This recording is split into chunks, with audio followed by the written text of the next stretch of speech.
안녕하세요. 예, 안녕하세요. 시간이 좀 지체됐네요. 10월 2일입니다. 모의고사 반입니다.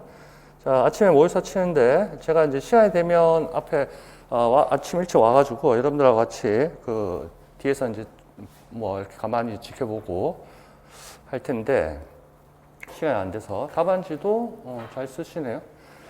자, 1회부터 우리가 7회까지입니다. 최초 1월 달에 공지됐을 때 8회 정도를 제가 예상했는데 여차여차해서 한 2주 정도는 여러분들 이제 복습할 시간이 있어야 되지 않느냐 이렇게 생각하고, 작년에도 2주 전에 아마 끝났을 겁니다. 거의 2주 전에 그렇게 생각했고, 시작점이 늦으면 또 안 되겠다 싶어서 무리를 해서 화요일 날 교과 교육학 보강 끝나고 바로 시작했습니다.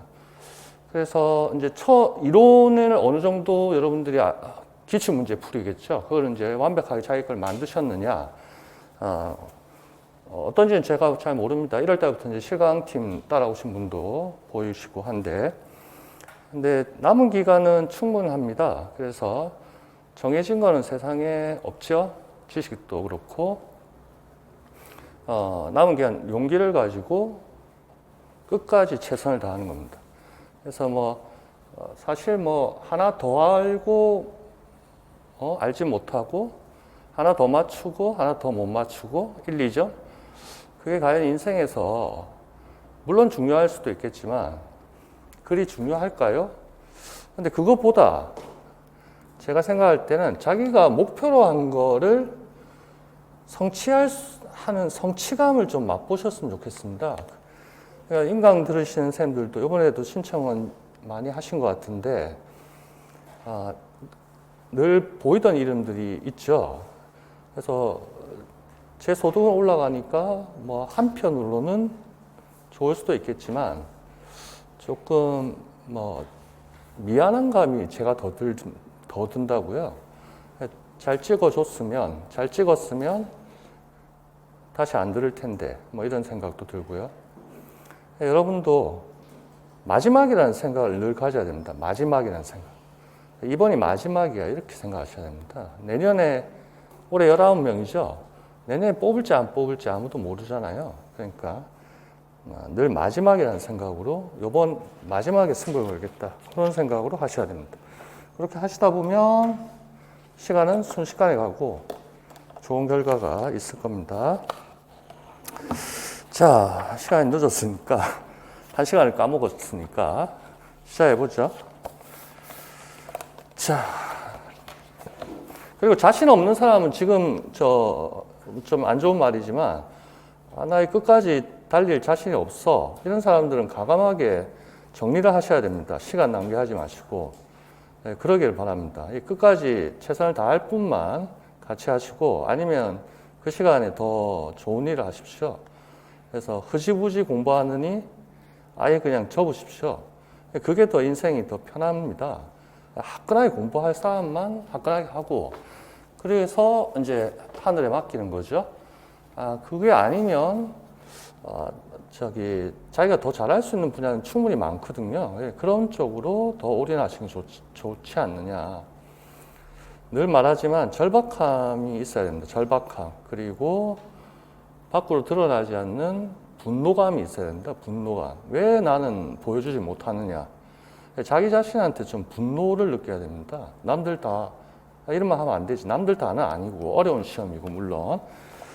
그래서 자기 스스로한테 만족할 수 있게끔 자기 스스로한테 먼저 보여줘야죠. 합격증을.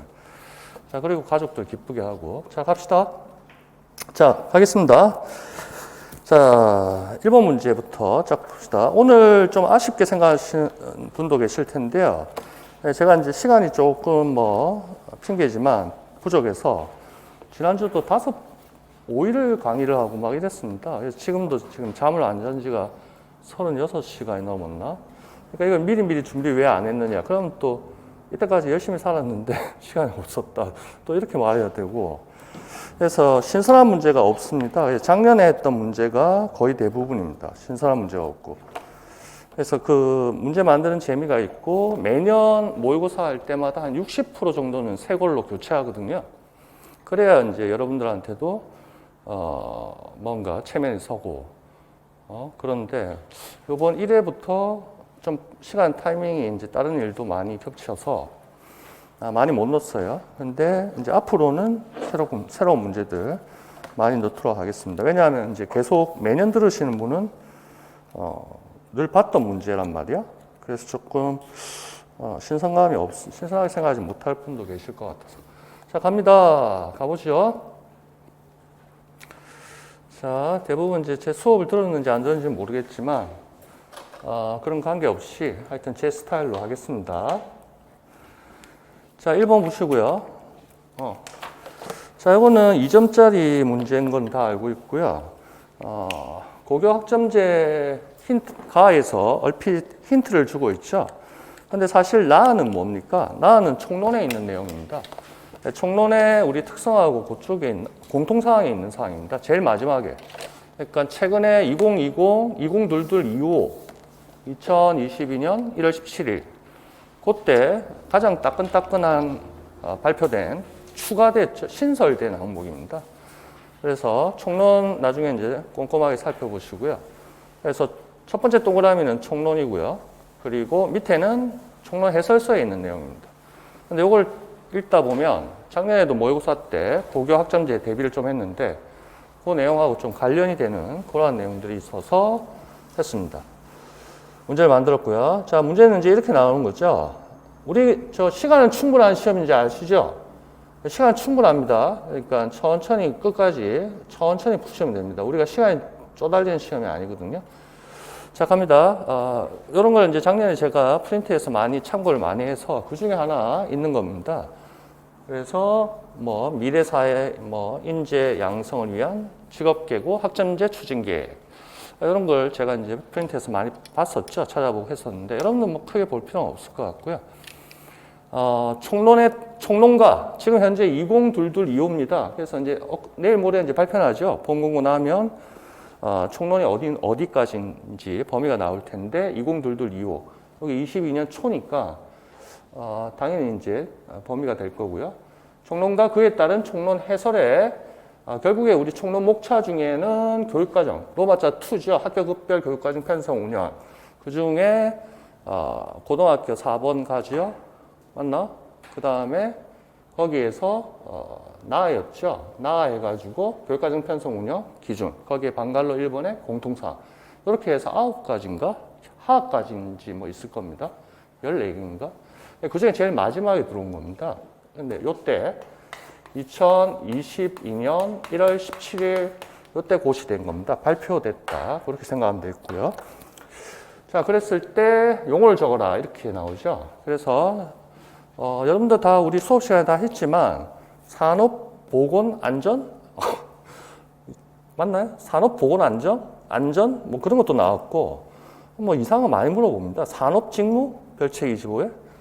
그래서 꼼꼼하게 보셔야 되는데 이런 것도 가능성이 있죠. 이제 고교 학점제 다들 아시겠지만 2022년 올해 입학생부터 특성하고도 고교 학점제 이제 대상이 됐고 시행했다는 얘기입니다. 이미 2020학년도부터 3학구는 시범 삼아 대상이 됐었고 그래서 20학년도, 21학년도 대상 학점 배당표가 있고 그리고 요번에 발표된 요번은 아니구나. 22년 1월 달에 발표된 2022-25에서는 표4에서 특성화하고 3학구를 한 묶음을 묶었습니다. 그래서 그 전에 있는 3학구 2020 입학생한테 적용되는 것은 2년하고 치웠단 말이죠. 근데 3학년 애들이 있거든. 걔네들이 내년에 이제 3학년 되는 애들은 아직까지 그걸 적용합니다.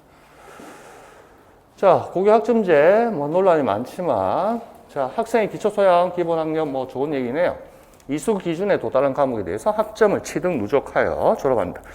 자, 이거는 이제 나중에 또 제가 만든 문제 또 보고 이론 정리할 겁니다. 몇 프로죠? 이게 혹시 아시나요? 40%죠. 그리고 출석률은 3분의 2. 그 두 가지 조건이 있을 겁니다. 그래서 그걸 만족하면 이제 졸업하겠다. 뭐 그렇게 얘기를 하더라고요. 좋은 건지 나쁜 건지 판단은 제가 할 필요는 없고요. 자, 그렇게 해서 여기에 추진 계획에서 이렇게 정리가 되어 있습니다. 뭐 알 필요 있나요? 뭐 좋은 얘기들밖에 없죠. 선택 과목에 대해 어쩌고 저쩌고 좋네요. 근데 이런 단어들을 잘 봐달라는 겁니다. 그래서 제가 추구하는 게 항상 문제 속에 답이 있다 늘 말씀드리죠. 그래서 사실은 나에만 기역, 니은, 갈로가 있습니다. 맞죠? 왜 위에는 없습니까? 가에는. 거기서 힌트를 찾으라는 거죠. 작년 시험도 이런 게 있었죠. 작년 시험도 이런 게 있다고. 가에서는 갈로가 없는데 나에서만 갈로 있는데 가에서 힌트를 받을 수 있었냐? 근데 작년 건 없었어 사실은. 근데 우리 거는 지금 요거 제가 만든 건 된다는 얘기죠.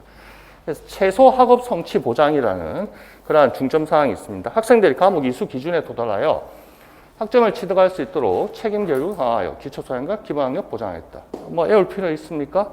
애울 필요까지는 없다고 생각하는데요. 여하튼 이거죠. 최소 학업 성취를 보장하겠다. 자, 성취 기준입니다. 학업 성취 기준이 아니고 성취 수준으로 보셔야겠죠. 평가 쪽에 우리 별책 25의 목차에 평가 있죠. 거기에 성취 수준 돼 있죠. 영역별 성취 수준가 나아가 가가 평가의 주안점 나아가 영역별 성취 수준 SAP 등급. 자, 그렇게 해서 학점제 중간에 이제 날리고 뭐 이런 내용도 있었다는 거죠. 전문교과 2 실무 과목에 최소 학업 성취 수준 예로 40%인데요. 제가 알기로 40%로 알고 있습니다. 최소입니다. 설정하고 미도달 학생에게 보충 학습을 지원한다. 작년 문제도 보충 학습 있었죠. 누구였지? 무슨 모형이었지? 1교시 교육학 문제. 우리 엊그제 누구 모형 있네? 기억이 안 난다. 부름이었네. 자, 부름인지. 자, 그렇게 해서 보충 학습을 지원하겠다. 최소 성취 수준 기준 설정 미도나 보충 학습. 요게 이제 키워드고 요거하고 엮여서 이제 나의 총론으로 제가 가는 겁니다. 자, 그래서 학교는 과목별 최소 성취 수준이라고 되어 있습니다. 자, 최소 성취 수준입니다. 몇 년 전에는 성취 기준에 대해서 개념을 적어라 이런 게 있었죠. 그래서 실무 과목 NCS의 성취 기준은 결국에 수행 준거라 하고 똑같은 말이라 했고 성취 기준이라는 것은 곧 학습 목표, 교육 목표라 했죠. 근데 얘네들은 지금 성취 수준입니다.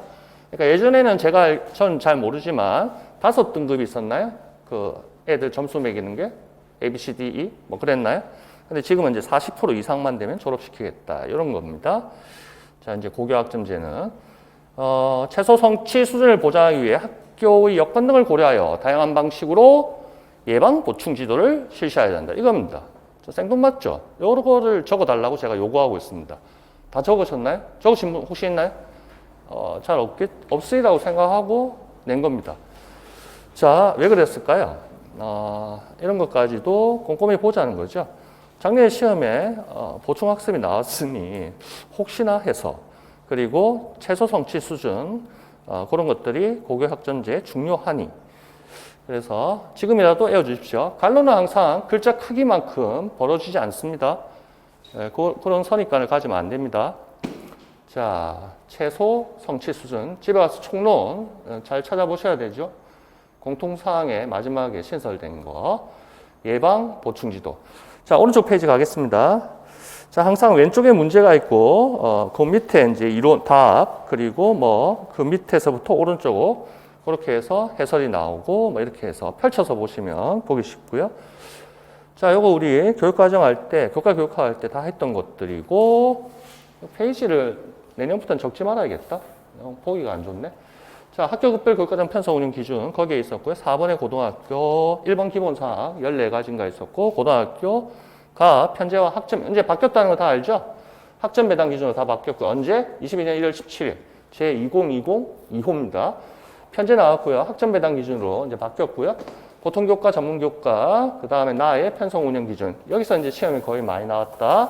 공통사항 중에 다 제끼고, 가하고 하. 이게 마지막입니다. 그래서 이렇게 적혀 있었다는 거죠. 총론에. 자, 과목별 최소 성취 수준. 제가 물어본 게 갈로 요거였고요. 학교 여건들을 보여 다양한 방식으로 예방 보충 지도를 실시해야 된다. 그럼 특성화고는 어찌할 건데 해설에 따르면 특성화고에서 이렇게 얘기를 하네요. 요 위에까지는 뭐 일반 고등학교 첫 번째 문단, 이건 특수교육 대상이니까 치우고, 결국에 최소 성취 수준을 보장하겠다.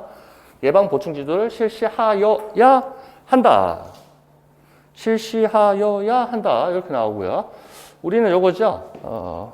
거기 학점제 추진 계획 거기에서도 있었고요. 그 밑에 전문교과 2 실무 과목에 이렇게 나오죠. 어디 네모 두 번째 학점제 기반 학사지도 거기에 전문교과 2 실무 과목에 한해 어디를 말합니까? 여기를 말하죠. 여기. 요 내용이 해설 속에도 있다는 겁니다. 총론 해설에도 있다는 거죠. 요거. 자, 총론 해설이 어떻게 돼 있다? 이렇게 돼 있죠. 요겁니다. 22학년도 신입생부터, 그렇죠? 올해 신입생부터 학점제로 운영이 되는 특성화고 산막고 고등학교에서는 전문교과 2의 무슨 과목? 실무 과목에 대한 최소 성취 수준을 설정하고 미도달 학생이 발생하지 않도록 예방점 보충 지도를 실시해야 한다. 자, 중요성은 없지만 이런 거에 대해서 여러분들한테 경각심을 좀 불러일으키는 겁니다. 제가. 그래서 꼼꼼하게 보시라 이런 말씀을 드리고요. 자, 그리고 3페이지에는 나머지 집에 가서 다 달달 해야겠죠. 이거 하나 봐야지. 안 보고 넘어가면 아쉽잖아요. 자, 이거 지금 뭐 바뀐 걸 모르는 사람은 지금부터 알면 되니까 기분 나빠하지 마시고. 기분 나빠? 뭐 괜찮습니다. 늦은 게 아닙니다. 지금부터 하면 되지 뭐. 옛날에는 192가 아니었죠. 얼마였죠? 204였죠. 그리고 학점이라는 것도 아니었죠. 뭐였지? 단위였죠. 예. 그런데 지금은 학점으로 다 바뀌었고 지금 총론은 이렇게 돼 있다는 거 다 알고 있습니다. 192입니다. 192, 12 이렇게 12 두 개 합치면 192, 12제자 이런 겁니다. 192, 1749요. 18입니다. 그럼 얼마입니까? 두 개 합하면 192가 되죠. 그 다음에 18이고 306시간. 요거는 이제 일반 고등학교, 자유형 사립, 뭐 공립 걔네들이고 특수고등학교하고 특수목적고등학교 필요 없고 우리는 요거죠. 자, 특성화고등학교와 산막고 창체 몇 학점? 18입니다. 욕하죠. 욕하고 또 욕하고 18학점 288. 여기는 항상 시간이라는 거. 학점은 시간수로 환산한 겁니다. 자, 학점은 시간수로 환산하면 288시간입니다. 곱하기 몇을 해줬다? 몇? 16. 자, 1학점은 50분씩 16회 수업량이다. 그것도 적어야겠죠. 적는 연습도 하세요. 자, 그렇습니다. 자, 요거는 지금 2022년 신입생부터는 16회. 그 다음에 20년, 21년 신입생은 몇 회? 17회. 그러면서 단서가 있었죠. 그래서 재량권 한 단위는 어떻게 해라. 재량 수업을 해라. 뭐 그런 게 있었죠. 자유형 수업이라 있었죠. 근데 그것보다는 요걸 외우셔야 됩니다. 뒤에도 3교시에 있나요? 그 문제가 있죠. 그래서 그거 계속 더 1회에서는 요 정도, 그 다음에서 자꾸 쌓아갈 겁니다. 더 어렵게. 그러니까 예습을 하셔야 돼요. 요 까먹으면 안 돼. 그럼 한번 해볼까요? 요 늘 하던 거죠. 66, 여기 86, 아시안게임, 여기 22, 그럼 얼마? 174, 174 나왔나요? 맞네. 교과는 174입니다. 교과는 어떻게 구분되죠? 어떻게 편성된다? 교과는 보통, 또 보통 교과, 전문 교과. 우리는 전문 교과 2니까 항상 전문 2 적어줘야 됩니다. 안 적으면 틀린 거지. 그 다음에 창체는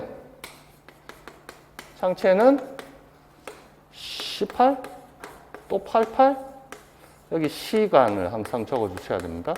이 전체가 학점이기 때문에, 전체 단위가 학점이기 때문에 여기 숫자 뒤에 학점을 빼먹지만 얘는 시간수로 환산한 겁니다. 그래서 시간을 꼭 넣어줘야 되고요. 그러면 17418, 그럼 얼마입니까? 그렇네요. 1, 여기 적어볼까요? 1, 9, 2, 맞습니까? 더하기 하면 192가 뭐죠? 여기 갈라놓기 하면 뭐가 돼야 된다? 총 이수 학점 단위라 하면 안 돼. 맞죠? 잘 대답하셨어요. 공부 열심히 하시구나. 총 이수 학점. 그럼 총 이수 학점의 개념은 적으시오, 쓰시오 하면 뭐라 해야 되나요? 총 이수 학점을 개념을 적어라. 아니지. 총이수, 그 말도 맞는데요. 앞에 문장이 있어야지. 총이수학점이라 함은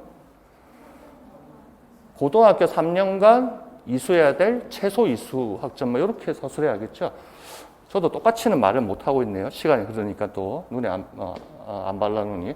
고등학교 3년간 이수해야 될 최소 이수학점을 말한다. 그게 총 이수학점이다. 여기에는 항상 구성이 어떻게 됐습니까? 둘둘은 뭐였죠? 요거는 뭐? 요거는 없는 거고. 요거 뭐?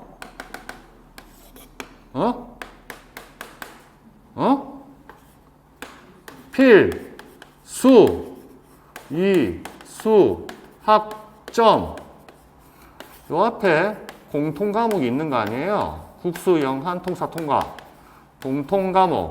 공, 필, 뭐? 자. 이거 나도 못 까먹었다. 자율, 편성, 학점? 유리야. 자율. 나도 까먹었다. 자율, 편성, 학점. 자, 이렇게 해서 기억해 주세요. 여러분들 다 대답을 식상하게 잘 하십니다. 좋습니다. 자, 옛날에는 어떻게 되겠습니까? 요거는 이제 지금 다 아시겠지만 2022년 입학생부터입니다. 자, 올해 초부터. 대상은 어떤 학교? 특성화 고등학교 또 엔드를 어떻게 적어야 될까? 산막고 산업수요 맞춤형 고등학교 산막고 일명 뭐 마이스터고. 그러면 2021은 어떻게 되나요? 이거 나오겠나? 모르겠다. 2021은 어떻게 됩니까? 22 학생들 특성하고 산막군 이렇게 됐고 2021 입학생, 21년 입학생 그 고전에 또 2020년 입학생 얘네들은 이거 알아야 됩니다. 제가 또 물어봅니다. 나중에 문제로서. 그럼 어떻게 6686, 28 요거는 24 맞나요? 408시간 이것도 요거는 204 같은데 204 맞나요? 그러면 192하고 204는 얼마가 차나는 거예요? 84, 12 항상 12를 좋아해 이 사람들. 자, 여기까지의 특성화 고등학교 특성화고만 6686, 28, 24, 408, 204 이런 식이었습니다. 그러면 요번에 세 개를 알아야 돼요. 2020년 뒤에 정리한 거 있을 겁니다. 해설서에 2021년 산맞고만 인마들은 애들이 까탈스러워. 6686, 28인데 12개를 빼면 얼마야? 16. 힘들게 해요. 그 다음에 얘는 18에서 12개를 빼면 얼마야? 아니구나. 24지. 요걸 보면 안 되지. 이상하다 했다. 24에서 12를 빼면 얼마야? 12. 아이고, 힘드네. 이거 크로스 시켜주면 되거든. 그러면 얼마, 요거까지 더 해야지. 6686, 28 하면, 여기 이제 소개를 냈거든요, 얘네들은. 조금 이상하게 적었네. 요거 살짝 지우고. 요거 소개를 내면 얼마입니까? 6686, 28 하면 180. 180에서 12를 빼면 162. 요거를 크로스를 시켜보세요. 그러면 어떻게 나옵니까? 192, 192. 192 똑같은 거야. 그래서 교과가 크면 창체는 작아야 되고, 교과가 작으면 창체는 커야 되고. 여하튼 192에 맞춰졌습니다. 됐고, 요거는 어떻게 계산되더라? 요게 항상 기억이 잘 안 나네? 따블인데? 요거는 12 곱하기 16 하면 어떻게 되나요? 이게 잘 계산이 안 돼. 뒤에 한번 볼까요? 어디 있나요? 몇 페이지에? 이것도 애우기 괜찮았는데. 요거였지? 요거의 따블이었나? 192의 따블은 얼마야? 384였나? 기억이 안 난다? 아까 제가 몇 페이지에 정리해놨죠? 요거까지는 안 물어보겠지만, 시간 단위로. 어디 제가 해놨는데? 7페이지. 가까운 데 있었네? 192, 384. 384. 요거 따블이 연습이래. 384. 192는 그대로 192구나. 192. 12 곱하기 16 하면 192가 나와? 12 곱하기 16. 맞네. 이렇게. 보라색으로 하는, 분홍색으로 하는 애들은 20년부터 3 맞고. 근데 20년, 21년, 22년 3 맞고는 여기 있다는 거야. 그러니까 범위 아니라는 거야. 범위가 아니라는 거야. 자, 복잡하게 했지만 나중에 7페이지 다시 얘기해 드리겠습니다. 자, 그렇게 하고요. 이제 한 문제를 봤네요. 자, 이런 식으로 계속 진행하겠습니다. 좀 이따 지우고. 총론은 늘 옆에 끼고 보셔야 됩니다. 어디서 뭐가 나올지 모릅니다. 자, 그 다음에 이건 ERP 시스템이라고 이름만 붙였지, 특별한 건 아닙니다. 자, 가장 먼저 해야 돼. 회사 등록, 사업자 등록증입니다. 작년에도 사업자 등록증, 모의고사 문제가 있었는데요. 자, 취업 및 창업 등의 진로 결정을 내리는 측면에서 의사결정 유형에 관한 것이다. 우리 의사결정 유형은 우리 경영학 쪽에서 사이먼, 또 교육학 할 때 의사결정 구조적, 반구조적, 그 다음 또 뭐지? 구조적, 비구조적, 중간에 이도저도 아닌 반구조적. 그건 사이먼하고 관계된 것 같고, 또 쟤 있잖아. 뭐지? 아이고, 기억이 안 난다. 사이먼 말고 또 전략적 의사결정, 전술적 의사결정 이런 게 있었죠. 그 친구 이름 뭐야? 그 네모 칸에서 그린 거. 성장 모형, 성장 시험 문제도 나왔지. 늘 했던 거. 다각화 나오고 저거 했었잖아. 아유, 이름이 기억 안 난다. 엔소프 할 때 나왔죠. 그래서 전략적 의사결정, 전술적 의사결정, 또 하나가 업무적 의사결정.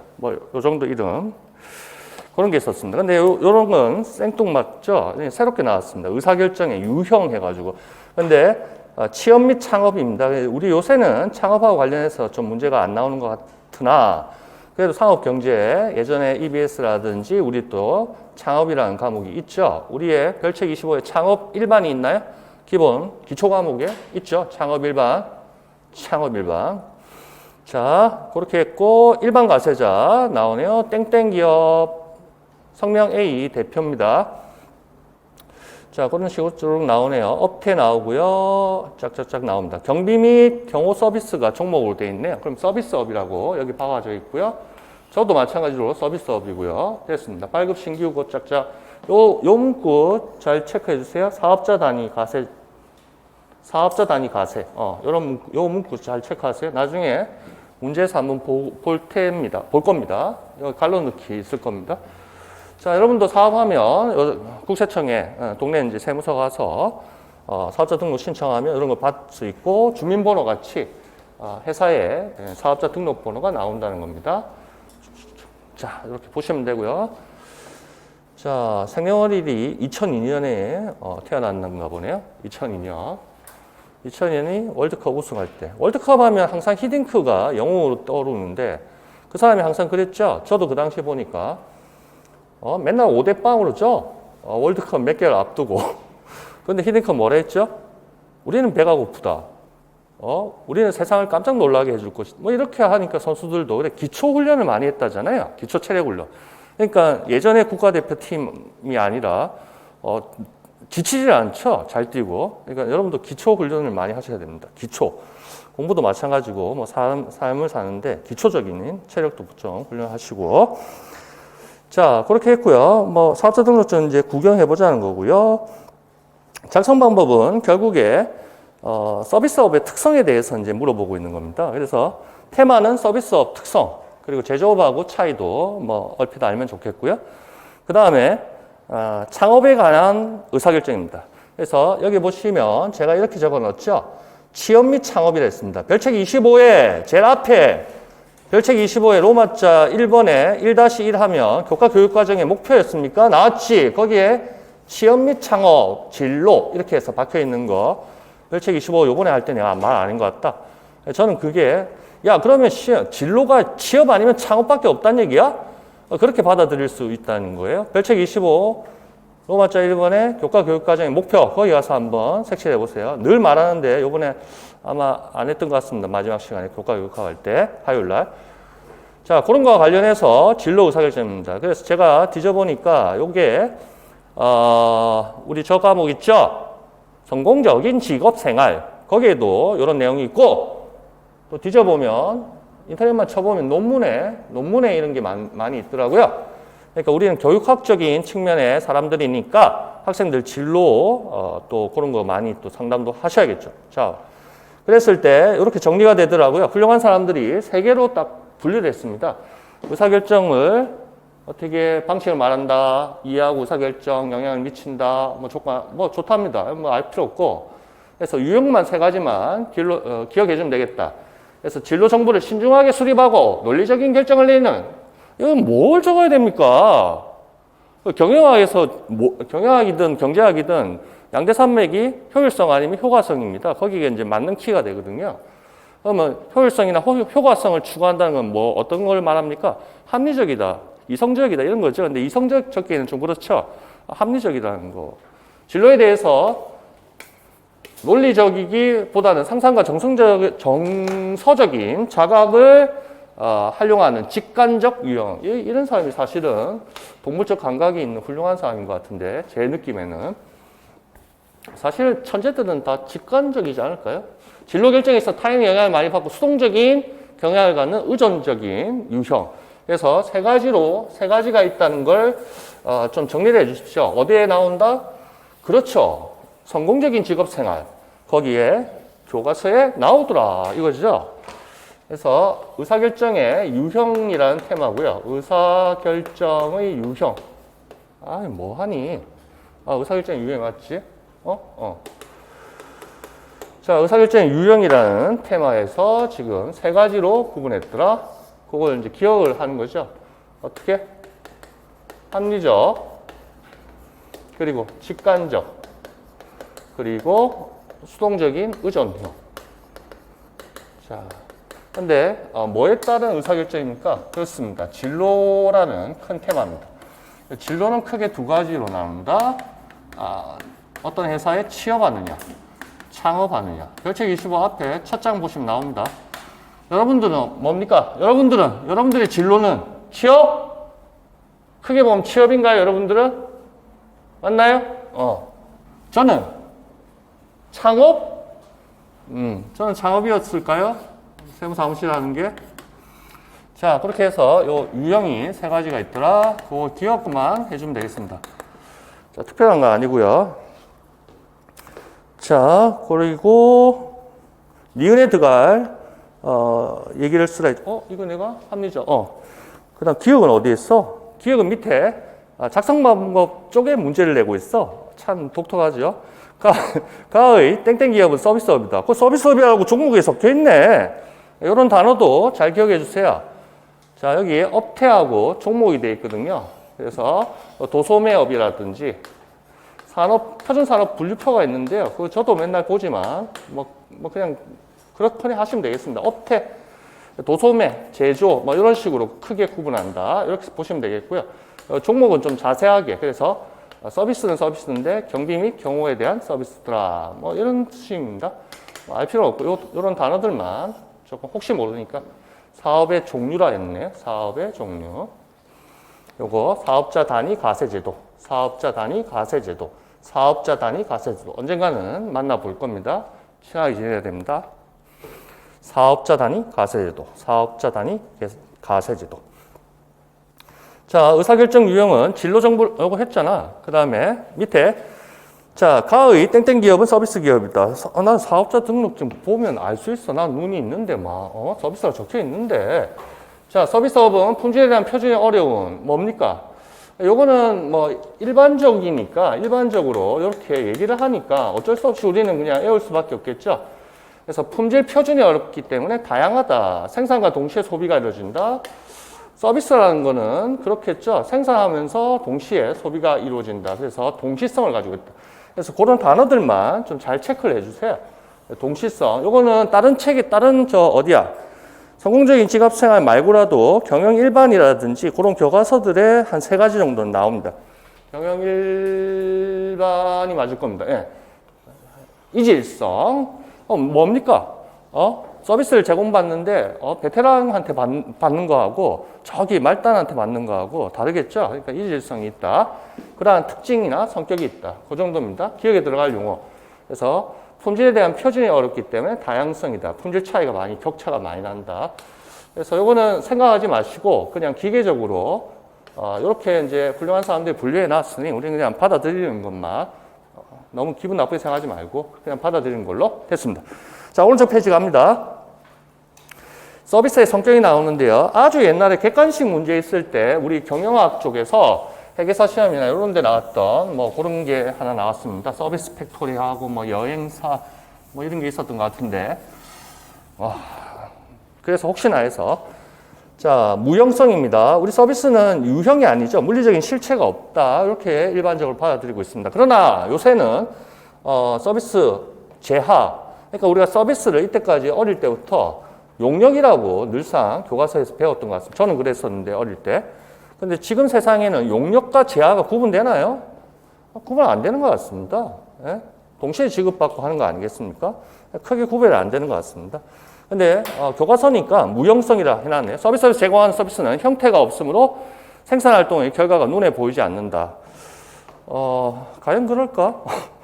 건설업 같은 경우에도 업종이 서비스업입니다. 건설업이 용역입니다. 용역. 재하의 공급이 아니고 용역입니다. 건물 올라가는 거 보면 눈에 보이는데 이건 교과서니까 이런 식으로 일반화해서 얘기한 것 같습니다. 동시성입니다. 고객과 직접 접촉하면서 서비스의 생산과 소비가 동시에 일어난다. 즉 시간적, 공간적으로 생산과 동시에 소비가 이루어진다. 자, 동시성이라는 거 서비스의 성격입니다. 생산자가 어떤 서비스를 주면 발휘받는다. 뭐 이렇게 생각해 보죠. 이것도 뭐 아닌 경우도 사실 있을 수도 있겠죠. 추후에 받을 수도 있을 것 같기는 한데 그럴지라도 서비스 제공 시점 그 타이밍에서는 공급이 있으면 바로 소비가 있는 건 맞겠죠. 자, 동시성 이름 잘 붙여놨죠. 사람들이 학자들이. 이질성 전달하는 사람의 숙련도 뭐 고객 시간 환경에 따라 내용이나 질이 달라진다. 자, 그런 겁니다. 강사도 학원 강사도 1타 강사가 있고 뭐 학생 없는 강사가 있을 거 있고 다 다른 거죠. 서비스의 질이 다른 거죠. 자, 서비스 제공자와 고객 사항과 같은 서비스 서로 다른 결과를 나타낸다. 소멸성 한번 쓰면 없어진다 이런 겁니다. 생산과 동시에 소비가 바로 이루어지고 끝나면 사라진다. 소멸성. 요새 인터넷으로 계속 무한반복들을 하면 안 되나? 강의? 그건 뭐 사라지는 거야. 세상에 영원한 건 없습니다. 뭐 서비스든 업종이든 뭐 재하든 영원한 게 있겠어요? 영원한 게 있다고 생각하나요? 없다고 생각하나요? 왜 그렇게 생각하세요? 부모님의 자식에 대한 사랑 이런 거는 뭐 진짜 영원한 게 없을까요? 모르겠습니다. 한번 생각해 보세요. 합격하고 나서 생각해 보세요. 지금 생각하지 말고. 다양성. 서비스 제공자가 제공받는 자의 개별적 경험에 따라 서비스의 품질이 다양. 이것도 비슷하죠, 사실은. 아까 우리가 요게 이제 제가 이제 질문을 했던 거죠. 갈로 비워놓고 품질이 다양함. 그다음에 아까 이질성 있죠. 질이 달라짐. 이거하고 큰 차이가 있어요, 지금. 제가 보기에는 뭐 큰 차는 없을 것 같은데요. 자. 이질적이다. 그리고 다양하다. 서비스의 품질이 다양하다. 서비스의 품질이 다양하다. 이건 제공자, 공급자하고 받는 자의 개별적 경험에 따라 서비스의 품질이 다양하다. 얘는 숙련도, 전문성, 고객 시간 환경 등에 따라 내용이나 질이 달라진다. 제공자나 고객의 상황에 따라 같은 서비스가 서로 다른 결과를 나타낸다. 그렇지. 이게 핵심이네. 같은 게 다르게. 이게 이제 큰 차이가 있네. 같은 것은 같게, 다른 것은 다르게. 그게 이제 정의라는 건데, 사실 법적인 정의인데, 얘는 같은 것을 다르게 만드는 나쁜 놈이네. 이질성. 법에서 말하는 정의 있죠, 정의. 여러분, 세상이 정의로워야 된다 이럴 때 정의. 같은 것은 같게, 다른 것은 다르게. 그게 평등이거든요. 평등. 근데 얘는 같은 것을 다르게 만드는 나쁜 놈이냐? 이질적인 놈이네. 그리고 얘는 그냥 많기 때문에 종류가 많고 제공자도 많고 제공받는 자도 많기 때문에 서비스의 품질이 다양하다. 이렇게 받아들이면 되겠습니다. 다양성, 요거 갈로 넣기 한번 해봤습니다. 이 정도만 외워주시면 되겠습니다. 자, 시험에 안 나온다고요? 아무도 모르는 거죠. 그러니까 나오는 거, 뭐 나오든 안 나오든 애워봅시다. 그러면 좋은 결과 있을 거고요. 제가 또 잘 찍어 왔는데 모르죠. 올해는 어떻게 될지. 재작년에는 조금 제가 봐도 많이 나왔던 것 같고 많이 찍었고 학교 간 사람들도 그렇게 얘기하고 작년에도 알고 보면 군데군데 다 있는데 찾아내지를 못하죠. 그 수험생들이. 그 다음에 또 뭐 진짜 뭐 100% 똑같아야지 뭐 똑같다고 말하나요? 그럴 수도 있고 뭐 하여튼 희망을 가지는 거죠. 희망을 가지고 같이 달려봅시다. 자, 요거는 뭐 이렇게 써 보면 뭐 이해 못할 게 있나요? 없는 것 같습니다. 재판매가 불가능하다. 소멸된다 했죠? 서비스는. 그 다음에 서비스는 운송이 불가능하다. 참, 이것도 참. 그러니까 두 개를 이제 상대적으로, 극단적으로 비교했으니까 이런 표가 만들어졌는데, 서비스는 구매자가 생산에 참여한다. 프로슈머, 이런 게 기억나네요. 생산과 동시에 소비가 이루어진다. 표준화가 어렵다. 고객 접촉, 이건 오타죠. 고객 접촉 많은 서비스. 그리고 고객 접촉이 적음. 뭐 이런 식으로 돼 있네요. 뭐 100%꼭 일어나는 법은 없죠. 그냥 박스는 그렇거니 한번 보시면 되겠고요. 의사결정 유형이 있습니다. 합리적, 직관적, 의존 기능이 있습니다. 지금 이제 뭔가 앞에 적기가 좀 그래서 안 적었지만 결국 문제처럼 진로 결정을 내리는 측면에서의 의사결정입니다. 이런 논문들이 많이 있더라고요. 교육학적인 측면에서 이런 걸 많이 연구하는 것 같더라고요. 자, 됐습니다. 됐어요. 그래서 합리적, 직관적, 의존적이다. 요 세 가지로 구분되어 있으니까 그것만 잘 기억을 좀 해주시기 바랍니다. 어쩔 수 없습니다. 뭐 이런 게 나올 수도 있으니까. 요것도 어디 있다? 이것도 제 마음대로 낸 게 아니고 어디에 있다? 성공적인 직업 생활. 거기 EBS 책도 있고 뭐 아니면 별책 25에도 있을까? 아마 있을 것 같겠지. 저는 안 뒤져봤지만. 자, 6페이지 가봅시다. 자, 요거는 이제 다 알죠? 자, 이제 조금 더 진도를 빨리 해볼까요? 이거 좀 큰 거 같지 않나? 제가 눈이 너무 힘드네. 커서. 조금 줄여볼까요? 그래. 요즘, 여기 사람들이 많지. 그럼 안 되지. 도로 빡고. 자, 됐다. 여기 선생님들도 계시고, 옛날에는 저걸 했거든요. 이렇게, 블랙으로 하는 걸 뭐라 하나요? 돋보기 화면으로. 시커멓게. 이렇게 막 설명하다가 이렇게 갑자기 봤는데 어떤 여자가 여기 또 이런 그림이. 그래서 깜짝 놀랐던 적이 있는데. 죄송합니다. 웃으라고 했는데 아무도 안 웃고 저를 이상한 사람. 미안해요. 자, 갑시다. 상업고등학교라 했고요. 교육과정 편성 운영에 관한 회의 내용이다. 자, 갈로 안에 기을, 리을이죠. 4개까지 물어보진 않지만 우리는 이제 공부하는 측면이니까 제가 좀 오버해서 모의고사 때 물어봅니다. 요번에는 많이 참은 겁니다. 자, 순서대로 쓰세요. 땡땡 상업고등학교는 초중등교육부 시행령 76조의 3입니다. 고등학교 구분해서 몇 가지 있었죠? 4가지였죠. 거기에 따르면 90조는 특수목적 고등학교인데 그 밑에 제일 아래 가면 산막고가 있었죠. 산업수요 맞춤형 고등학교가 사실은 특수목적 고등학교에 속한다. 그걸 늘 말씀드렸습니다. 특수목적 고등학교가 어디 있어? 이 친구가 예술이라든지 외국어라든지 체육, 과학, 국제 그런 영역들이었죠. 특수목적 고등학교. 거기에 사실은 산막고가 있는데 누구랑 늘상 친구입니까? 학점 배당표라든지 옛날부터 단위 배당표에서 우리하고 맨날 친구였죠. 자, 갑니다. 저희 학교의 2021학년도 입학생의 경우 교과군의 총학점은 168, 180. 그러니까 21학년도 입학생 맞죠? 왜? 산막고는 20학년도부터 시행했거든. 168에서 180을. 그러니까 요 말은 맞다는 얘기야. 자, 창체는 12에서 24학점을 아까 요 분홍색으로 적었던 거 생각해 보세요. 그래서 168학점과 창의적 체험활동 12학점이 총 180학점으로 편성할 수 있나요?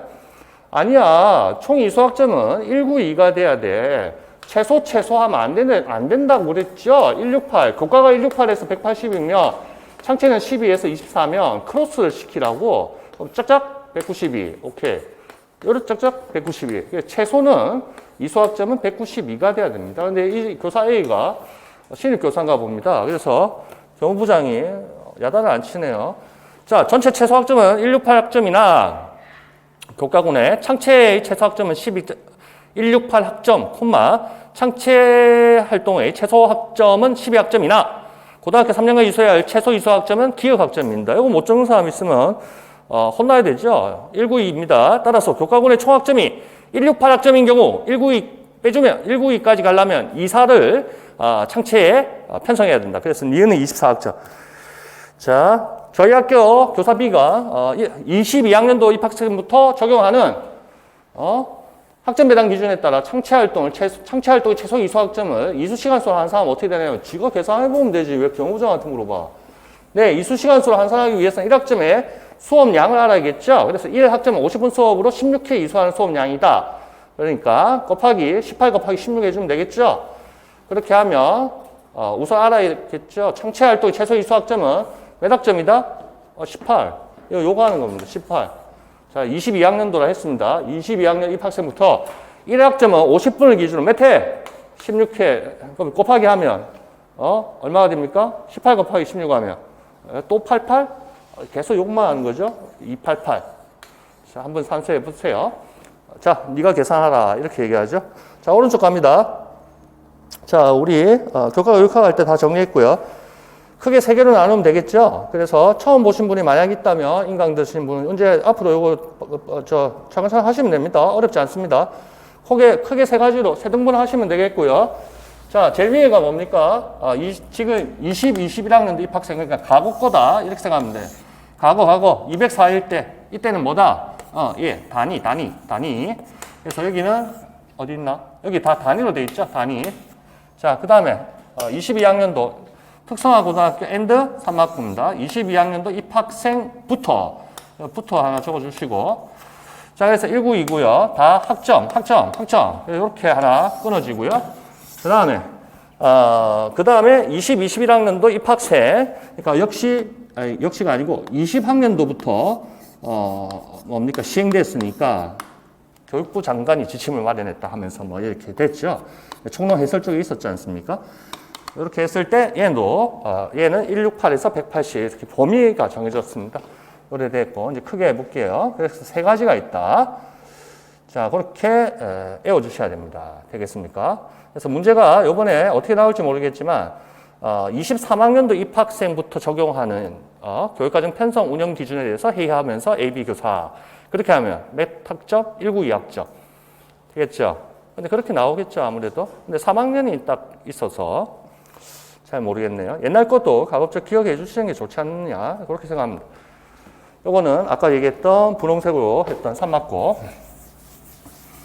자, 그러면 나는 지금 뭐 헷갈려서 모르겠어요. 그러면 이렇게 하면 되겠죠. 자, 이렇게 어떻게 그래 2020년 2021년 2022년 내년은 2023년 자, 어떻게 됐습니까? 이미 2022년 요 3월달에 입학했겠죠. 요 친구부터는 3맞고가 달렸습니다. 3맞고가 192 학점 했습니다. 당연히 여기서부터 출발했으니 21도 내나 3맞고 192 학점 요거 시작했다고 아까 분홍색으로 적었던 거 168에서 180이고 12에서 24였고 창체 요걸 했다고 하고 있었다고. 그 다음에 22년부터 어떻게 됐다? 예, 그렇습니다. 22년도부터는 지금 현재가 22년도부터는 특성화 앤드 3맞 앤드 플러스라 할까? 3맞고 얘네들은 192 학점 그걸로 192 학점. 자, 그 다음에 그러면 3맞고는 그렇지 연결이 되네. 20년 21년은 범위 168에서 180 있고 12에서 24까지 있다. 그 범위 있는 하여튼 학점 배당표를 적용하고 있었고 여기 오다가 여기로 넘어간 거야. 3맞고는 좋은데 그럼 특성화고는 요 이전까지 요 과거에 적용하던 게 있었다는 얘기입니다. 과거에. 그럼 얘는 요때 입학한 애는 1학년, 2학년, 3학년, 23년에 3학년으로 아직까지 남아있다는 얘기야. 요때는 뭐야? 요 이전까지는 그렇습니다. 204 단위, 그거 적용했던 거단 말이야. 그때는 단위 배당 기준표였다는 거죠. 이건 특성하고만. 왜? 3번권 요 위에 있잖아. 여기서 이미 학점제도 했잖아요. 자, 그렇게 해서 구분을 잘 하십시오. 꼼꼼하게 보셔야 됩니다. 제가 또, 헷갈리게 막 물어볼 겁니다, 이제. 요, 쉽게 출발하는 겁니다. 1회차는. 자, 됐고요. 넘기고. 자, 요거는 간단한 문제고, 교과서에 이런 것들이 그림이 하나 예쁜 게 있었고요. 자, 9페이지 상단 보십시오. 9페이지 상단, 우리 마케팅 쪽에서 요 네모를 못 본 사람이 없습니다. 그랬을 때 CRM에서 단계가 있었고, 뭐 요거까지 외워야겠습니까 했을 때 제가 그냥 알고만 있으면, 눈에 바르고만 있으면 안 될까요? 근데 고객 유치 단계, 자, 그 다음에 고객 유지 단계, 그 다음에 평생 고객화 단계 이렇게 나옵니다. 그래서 평생 고객같이 고객 가격 관리에서 LTV 중요시 한다는 거 알죠? 자, 마케팅이라든지 우리 다 배웠죠? 그래서 팍팍 색칠하세요.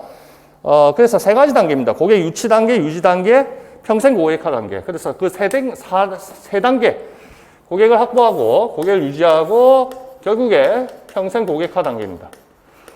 자, 뭐 용어는 비슷하게 적었다 그러면, 뭐 점수는 줄 수 있겠죠. 평생 고객화, 뭐 단계까지는 적을 필요는 없겠죠. 여기도 단계라는 얘기는 없으니까.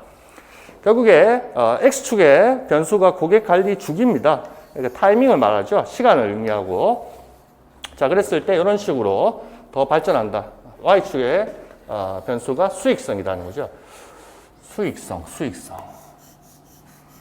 자, 수익성 지수.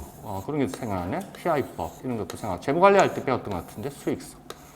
수익성 하면 결국에 저거 재테크의 3요소 할 때도 수익성 나오지 않았네. 안수한 해가지고. 황금성, 수익성, 안전성으로 올해부터 제가 바꿨죠. 이때 나왔고. 결국에 이렇게 수익이 높아진다. 그렇게 됩니다. 누구의 수익이? 기업의 수익이겠지. 고객이 중심의 경영 기법을 가지는 것은 기업일 테니. 자, 그래서 신규 고객화, 밑에 있구나. 신규 고객화 단계를 거쳐서 이탈 방지 우량 고객화. 자, 그래서 여기에 고객 유치. 신규니까 고객 유치하자 이거 아닙니까? 그 다음에 이탈 방지. 그래, 방지하자. 그럼 유지하자 아닙니까? 여기는 유치. 자, 유치. 요건 신규. 이탈을 방지하자. 그래, 유지. 고객 유지. 그 다음에 수익성, 이제 팍 올라가고, 관계를 아주 강화하자. 고객 관계 관리 다 나왔네. 그럼 요때는 평생 고객화. 그래서 뭐 책들마다 표현들 좀 다를 수는 있겠으나, 예전에 우리 옛날부터 그렇게 제가 세 단계로 좀 구별되어 있다는 거 한 번은 좀 기억해 달라 그랬습니다. 그래서 갈라놓기 딱 좋은 게 이제 평생 고객화 단계 이런 것들. 그러면 비슷하면 의미만 부합하면 출제자가 채점할 때 답을 점수를 준다는 거죠. 자, 요 타이틀 그림의 제목이 뭡니까? CRM 고객 관리 주기와 수익성 이런 그림이라는 거. 그림 테마입니다. 됐습니다. 제가 물어본 게 뭐였죠? 경영기법 명칭 쓰라 했습니다. 그러면 여기에 뭐 ERP 적은 사람이 있습니까? BPR 적은 사람이 있어요? 혹시? 없죠? 그럼 벤치마킹 적어요? 뭐 적어? 리스트럭처링 적을 거야? 여기에 지금 CRM 못 적은 사람이 있어요? 있으면 다음번에 잘 적으세요. 없을 거라고 생각합니다. 다음은 또 있지. 늘 우리는 다음을 기약해야 돼. 맞죠? 다음이 없으면 어떡해? 그런데 참 그렇습니다. 다음이 있다는 생각을 하는 순간 나태해지거든. 참 정답에서 뭘 빼야 돼요? 기역, 니은을 빼야 돼요? 다 그렇네. 요걸 이제 제가 복사해서 쓰다 보니까 그렇구나. 그러면 기역은 빼고, 그래, 잘 봤습니다. 꼼꼼하시네. 예. 그렇죠. 용어를 쓰라 했으니까 요건 빠지는 게 맞고요. 그 다음에 여기에 기억을 적어야 되죠. 제가 이제 앞에 걸 자꾸 복사하다 쓰다 보니까 이런 실수를 했네요. 예. 잘 발견했습니다. 기억이 빠져야 되고, 그 뒤에 게 기억이 가야 되고, 잘 발견했습니다. 꼼꼼하게 잘 봤네요. 요거 본 김에, 요건 답안지 양식 4점짜리는 아니지. 뭐 이렇게 적으면 되지 뭐. 이런 식으로 제가 한 거 참고해서 적으시면 됩니다. 뒤에 4점짜리도 마찬가지고, 밑에 8페이지 하단에 고객관계 관리 나오죠? 그거 뭐 우리 수없이 봤고요. 업셀링, 상향 판매, 다운셀링, 하향 판매라는 거 다 알고 있고요. 그래서 단가가 높은 거 구매를 유도한다. 그게 상향 판매입니다. 냉장고 사러 갔더만, 조그만 거 사러 갔는데 이게 좋아요? 막 이렇게 막 꼬시는 거죠? 비싸게 사게 만들고, 조그만 TV 사러 갔는데, 집보다 더 큰 TV를 사오게 되고, 뭐 이런 거 아니겠습니까? 자, 다운셀링, 고객이 물러날 때 더 낮은 가격의 유사 제품 구매를 유도한다. 그렇죠? 자꾸 고객이 고개를 저으면 싼 거 가지고 오는 거죠. 자, 그렇게 하는 겁니다. 자, 업셀링, 다운셀링. 요거는 이제 저기서 제품 믹스에서도 요 비슷한 개념들이 있었죠. 업셀링, 다운셀링. 업셀링은 저 친구들 있죠. 공인중개사 그 집 보러 가면 항상 그 어떻게 합니까? 처음에 훌륭한 집부터 보여주고 막 이러죠. 왜 그렇습니까? 처음에 눈높이를 착 높여놓고 그 다음에 어떤 집도 이제 마음에 안 들게끔 높은 가격이 큰 집을 구매하거나 또 임차하거나 하면 자기네들 또 수수료가 높아질 테니 뭐 그런 거 아닐까요? 삶이 그렇죠. 뭐 세상 사는 위치가. 자, 그 다음에 데이터베이스 마케팅, 개별 마케팅, 뭐 1대1 마케팅 이런 거에서 진화되었다. 관계 마케팅에 진화했다. 이런 걸 구체적으로 구별한다는 자체도 우스운 것 같습니다. 세상이 이제 1분 1초 바뀌는데 이런 걸 구별한다? 그 자체도 좀 웃깁니다. 작년에 나왔던 경영학 문제. 그것도 뭐 물론 우리 어릴 때 경영학 이제 1학년 때 상대 뭐 경영학 원론 배우면 뭐 나오지만 야, 그런데 참 깜짝 놀랐죠? 언급은 제가 뭐 할 필요는 없고 하여튼 이렇게 구별할 필요는 없고요. 오른쪽에 그림이 예쁜 게 있죠? 그래서 1대1 마케팅, 데이터베이스 마케팅, 뭐 관계 마케팅 그런 진화된 그러한 형식을 띠고 있다. 그래서 1대1 관계, 그 다음에 고객 관계 관리 이런 식으로 진화했다. 그런 식으로 봐주면 되겠습니다. 뭐 특별한 건 아닙니다. 자, 그 다음에 밑에는 다 읽어보시면 되고요.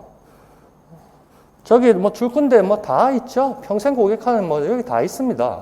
보셨겠지만 책들마다 여기 평생 고객화 이런 건 다 있습니다.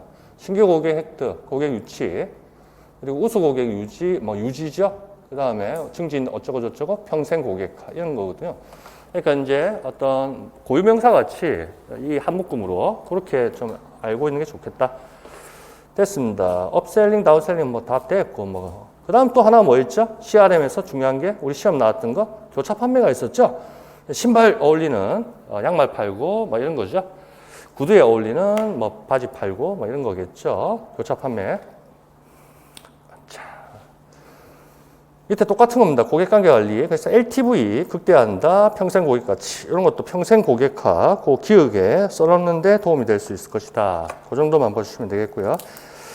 자, 됐습니다. 그리고 됐고. 데이터 웨어하우징 이런 게 시험 나오기에는 이제 시간이 많이 흘렀죠. 이런 거는 좀 그렇고 RFM 문서 이런 것도 시간이 많이 흘렀죠. 이런 것도 내기에는 좀 그럴 겁니다. 그래도 알아놔야겠죠.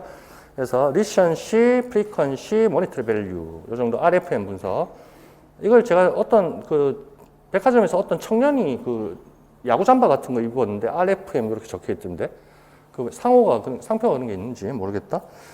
자, 됐고요. 됐습니다.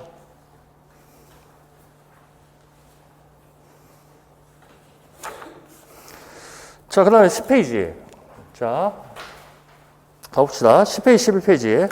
12, 13 이렇습니다. 그래서 뭐 뒷페이지까지 연결되는데,